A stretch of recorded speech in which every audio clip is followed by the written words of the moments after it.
Hoje a gente vai mergulhar num quebra-cabeça que é, sinceramente, fascinante no mundo da análise de texto.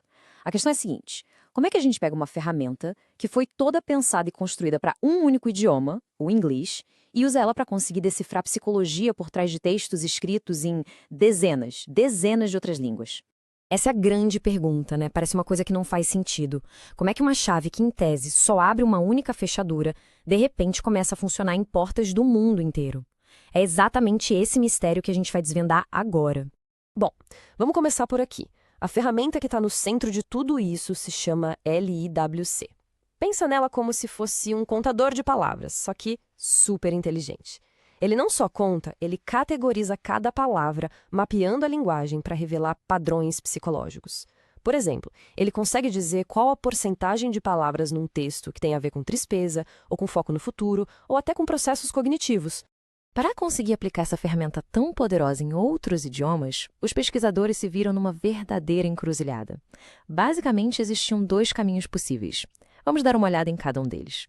O primeiro caminho. Olha, parece mais lógico, né? Se a ferramenta tem um dicionário todo em inglês, poxa, por que não simplesmente traduzir esse dicionário? Passa ele para o português, para o francês, para o alemão. Parece simples, direto ao ponto e, teoricamente, muito eficaz. E é aqui que a coisa começa a ficar bem interessante. Os próprios criadores da ferramenta dão esse aviso, que é bem forte. Aquilo que parecia um caminho super simples, na verdade, é uma trilha cheia de armadilhas. E eles sabem disso porque viram de perto muitos pesquisadores tentando e desistindo depois de anos de esforço. Mas, afinal, por que é tão difícil? Não é só achar palavras que significam a mesma coisa, sabe? A questão é mais funda. Primeiro, a cultura. A cultura molda a língua. Em inglês, a palavra blue está ligada à tristeza. Já em espanhol, é só a cor azul. Ponto. Depois, a gramática. Ela cria abismos. O sérvio, por exemplo, nem usa artigos o, a, uma. Não tem. Então, uma categoria inteira do dicionário original já era. Inútil.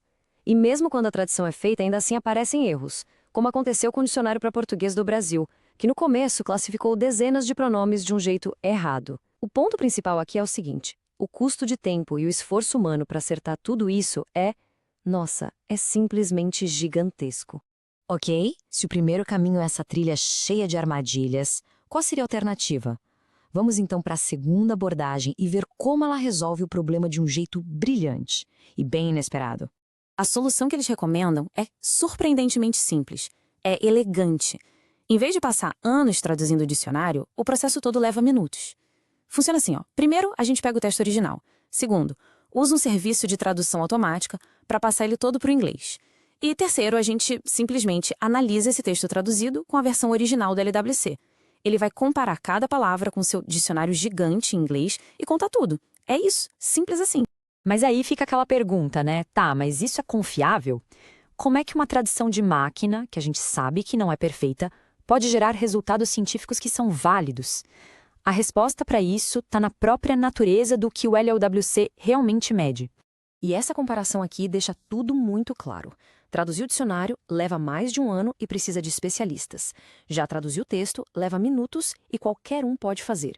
E o mais impressionante, vários estudos mostram que a abordagem de traduzir o texto muitas vezes gera resultados estatisticamente até melhores. Ou seja, é mais rápido, mais fácil e, em muitos casos, mais preciso. O segredo está todo aqui.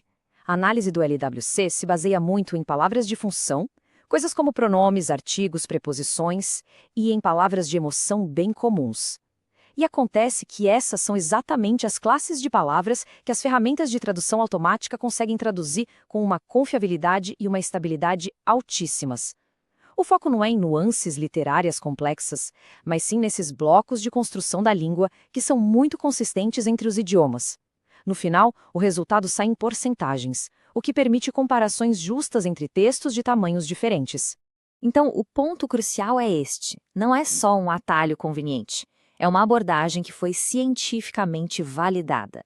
Para o tipo de pesquisa quantitativa que o LIWC faz, a tradução automática do texto fornece dados robustos e confiáveis. E isso permite análises psicológicas numa escala global que antes era simplesmente impensável. Mas é claro, nenhuma metodologia é perfeita. É fundamental que a gente entenda quais são as limitações dessa abordagem para poder usar ela de um jeito responsável. É preciso ficar atento aos riscos. Sistemas automatizados, a gente sabe, não são perfeitos. Estudos apontam taxas de erro ali por volta de 5,9% na tradução de palavras e 8% em questões de estilo. Os modelos de inteligência artificial também podem herdar certos padrões, como a tendência de traduzir pronomes neutros sempre para o masculino. Palavras com peso cultural enorme, como saudade, vão perder sua profundidade. E claro, existem os limites do próprio LWC, como a incapacidade dele de entender negação. Então a frase "isso não é bom" ainda vai marcar um ponto na categoria de emoção positiva por causa da palavra bom. Resumindo tudo, a mensagem dos especialistas é bem clara e direta. Para quem quer fazer análises psicológicas de textos em várias línguas de um jeito que seja eficiente e cientificamente sólido, o caminho recomendado é este: traduzir as amostras de texto para o inglês e usar a ferramenta original. Isso tudo nos deixa com uma pergunta para o futuro, né? A gente está só começando a arranhar a superfície do que é possível fazer. Com a evolução contínua dessas tecnologias, que novas janelas para a mente humana em toda a sua diversidade de línguas e culturas a gente vai ser capaz de abrir? A jornada, com certeza, está apenas começando.